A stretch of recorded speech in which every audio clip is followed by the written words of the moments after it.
ଆମେ ଓଡ଼ିଆ, ଆମ ଖାଇବା ଭାରି ବଢ଼ିଆ। ମୁଁ ଆଜି ଆପଣମାନଙ୍କ ସହିତ ଘରୋଇ ଘାଣ୍ଟ ତରକାରୀ ରେସିପି ସେୟାର କରୁଛି, ଯେଉଁଟାକି ଆମେ କୌଣସି ପୂଜା ବ୍ରତ ଓକେଜନରେ ବନେଇଥାଉ। ଏଠି ମୁଁ କିଛି ପରିବା ନେଇଛି। ପରିବାରେ ମୁଁ କଞ୍ଚା କଦଳୀ, ଗାଜର, ଟମାଟୋ, ପଣସ, ଆଳୁ, ଖମ୍ବ ଆଳୁ, ସଜନା ଛୁଇଁ, ଆପଣଙ୍କ ପାଖେ ଆଉ କ'ଣ ପରିବା ଥିଲେ ବି ଆପଣ ଆଡ଼୍ କରିପାରିବେ, ଯେମିତିକି ସାରୁ ହେରକା। ଏଥିରେ ମୁଁ ପରିବା କାଟି ଦେଇଛି, ଟମାଟୋ, ପିଆଜ, ବଢ଼ି ଓ ଚଣା ଯାଇକି ନେଇଛି। ପ୍ରଥମେ ମୁଁ ଗୋଟେ ତାବଲା ବସାଇ ତେଲ ଗରମ କରିବାକୁ ଦେଇଛି।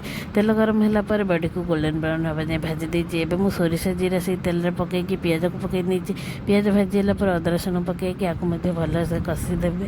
ଦେଖିପାରୁଥିବେ ମସଲାଟି ଭଲସେ କଷି ଆସିଲାନି। ଏବେ ପରିବାକୁ ଯେ କାଟିକି ରଖିଥିଲେ ସେମାନଙ୍କୁ ଦେଇଦେବେ। ସେଥିରେ ଲୁଣ, ହଳଦୀ ଗୁଣ୍ଡ, ଲଙ୍କାଗୁଣ୍ଡ ଦେଇ ଆକୁ ମଧ୍ୟ ଭଲସେ ଗୋଳେଇ ଦେବେ। ଏଇଟା ଭଲସେ ଗୋଳେଇ ହେଲା ପରେ ସଜନା ଛୁଇଁ ଏବଂ ପଣସକୁ ମଧ୍ୟ ଦେଇଦେବି। ଏବେ ପରିବା ଭଲସେ ଅଧା ସିଝି ଯାଇଛି। ସେଥିରେ ମୁଁ ଏବେ ଚଣା ଡାଲି ଦେଇଲା ପରେ ଚଣା ଡାଲି ଦେଇକି ଆକୁ ପାଣି ଦେଇ ଦେଇଛି, ଅଧା ସିଝିବାକୁ ଛାଡ଼ି ଦେଇଛି। ଏଇଟା ହାଫ୍ ହେଇଗଲା ପରେ ଏବେ ମୁଁ ଏଥିରେ ଟମାଟୋ ଆଡ଼୍ କରିଦେଇଛି। ଟମାଟୋକୁ ଦେଲା ପରେ ଏଥିରେ ମୁଁ ଧନିଆ ପାଉଡ଼ର କିଛି ଦେଇ ନେଇଛି ଏବଂ ଆକୁ ଭଲସେ ଘୋଡ଼େଇକି ଆଉ ଥରେ ଫୁଟିବାକୁ ଛାଡ଼ି ଦେଇଛି। ଲାଷ୍ଟରେ ମୁଁ ଏଥିରେ ଗରମ ମସଲା ଏବଂ ବଢ଼ିକୁ ଦେଇ ଦେଇଛି। ଆଉ ଆମର ଏବେ ଘରୋଇ ଘାଣ୍ଟ ତରକାରୀ ପୁରା ରେଡ଼ି ହେଇଯାଇଛି। ଯଦି ଆପଣମାନଙ୍କୁ ମୋ ଭିଡ଼ିଓଟି ଭଲ ଲାଗେ ତ ଲାଇକ୍, ସେୟାର ଏବଂ ସବସ୍କ୍ରାଇବ୍ କରିନେବେ।